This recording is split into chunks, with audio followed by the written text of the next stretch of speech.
Egundaino, enuen sekula pentsatu zer izan ote zen euskaltzaindiaren sorrera. Ez da ere bide lau edo malkarra ibili ote zuten garaiko euskaltzaleek. Erraza? Zaila? Nireak orduan, euskaltzaindia hortxe egonda beti, kito. Astapeneko gora berak, gerrako urtelatzak, herritarren eratze eta garatze aldia? Ba, jope, gure aiton amonek nire adina zuten.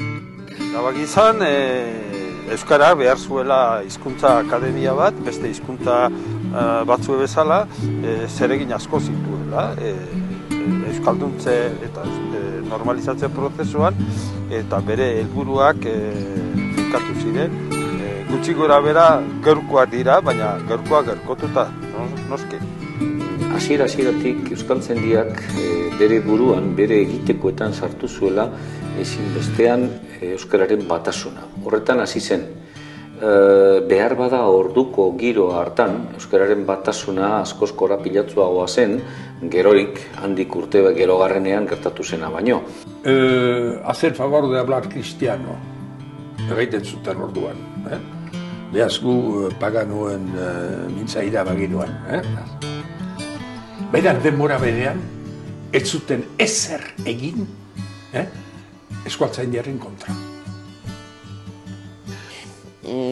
Estudioak egiten ziren, nolabaiteko hasieran ezerrez, baina gero Frankoren gobernua pixka bat, bigundu egin zen pixka bat, edo tolerantzia pixka bat handiagoa izan zuen, eta orduan zenbait erabaki eta zera hartu ziren euskaltzaindian. Jendeari euskaraz irakurtzen eta idazten erakusteko eginkizuna akademiaren babesik gabe ere egin zitekela ikusi zutenean, AEK euskaltzaindiaren loturatik askatu zen. Egia da, borborra handi bat bazegoela gizartean, garai oso nahasia zen. Oso nahasia. Nik uste garai horri dagokionitza da nahasia, nahasmendua. Zergatik? Politika, gizarte arazoa, kultura, euskera, literatura, dena ikerarri hurbil eta elkarrekin ia bat eginda bezala zeuden, plaza berean zeuden, ez da. Lehen bizitzekoen antolakuntzarik, egin behar da eta egin behar da. Zein etorriko da, alakota. Bueno, etorriko da, eta etortzen. Ziren, edo joaten ginen, joan behar zen lekoa. Gero etorri zen antolakuntza, eta antolakuntzak errezten du ekimena, gauza asko errezten ditu, baina bestaldetik baita ere, antolakuntzak beti beharrezkoa da nahi nahi ez. Baina lehenengo fasa antolakuntza hondirik ez izatea oso positiboa izan zen guretzat, oso. Euskararen legeak, nik esan nuke, babesten duela gaztelania. Hitz gutxitan esan da.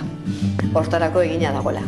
Nire impresio da askotan, egin behar zegoen mugimendu bat zegoelako euskararen aldeko mugimendua sentotzen ari zen, gero eta jende gehiago zegoen, euskara ikasten garai batean ikastoletan eta gau eskoletan, gero eskolan berean ere bai, hori dena hor zegoen eta hori regularizatu edo kontrolatu behar zuen. Eta nik uste dut, azken batean horretarako kontrola izan zela gehiago. Belaunaldi gazteek beste modu bat ere ikusten dituzte gauzak. Gu Frankoren azken urteetako belaunaldia gara, eta alderdi horretatik nik uste dut erresistentzia, militantzia barru-barruan daramakigun belaunaldia garela. Eta erresistentzia horren barruan eta militantzia horren barruan euskararen aldeko militantzia, ez dakit, uste dut drogadizi horrek ez duela sendabiderik eta nahi ere ez izan dezan.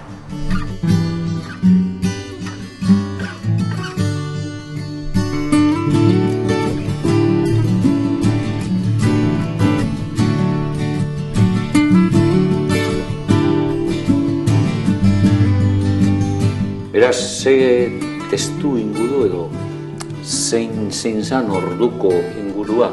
Orduko ingurua izan zen, hain zuzen ere, euskera suspertzeko eta euskera entzinatzeko unibertsitatearen esaz, Euskal Herrian ez zegoen unibertsitaterik eta unibertsitate publikorik esaz, eta akademia bat sortzen.